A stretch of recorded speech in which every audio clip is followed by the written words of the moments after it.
information about high-level briefings dating back to 2011. Briefings about a possible prisoner swap for Sergeant Bergdahl. Representative Ileana Ross-Latian joins us. Good evening. Thank you, Greta. All right, take me back to the first time that there was suggested to Congress that there be some sort of swap or deal. Were you opposed to it? If so, why? Well, and the only reason I'm talking about it now is because the press reports have already come out about that meeting, and in fact, Speaker Boehner has put out a statement about it yesterday, and I can tell you, I can confirm that what Speaker Boehner said is true. 2 years ago, we held a classified briefing with many members of the intelligence community. Every single agency was represented. I was at that time chairman of the Foreign Affairs Committee, and that's why I was allowed to be and had to be in that meeting.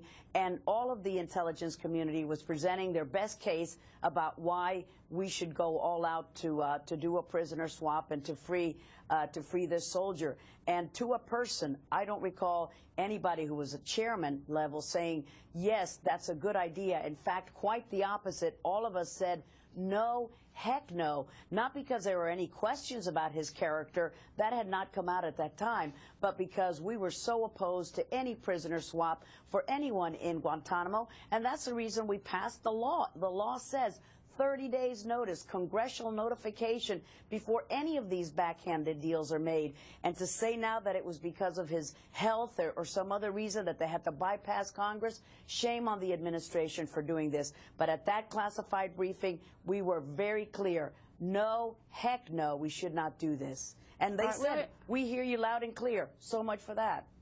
All right, we only have about 40 seconds left. So now what?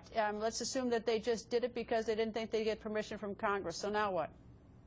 Well, I don't think that they thought that. I think that they played this out wrongly. They thought it was going to be a feel-good story. And what you've seen is that the congressional opposition has been pretty fierce. And nothing that I've seen so far has made me change my mind. It was a bad decision 2 years ago. It was still a bad decision today, even more so.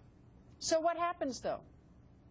Well, I think that we're going to have congressional hearings. I think we're going to have the agencies before us, the administration officials, respond to our questions. How could you violate the law? How can we trust you again when you so blatantly went around the Congress? And we knew you were going to do it. That's why we passed this law, to force you to consult with Congress, and they still won't do it.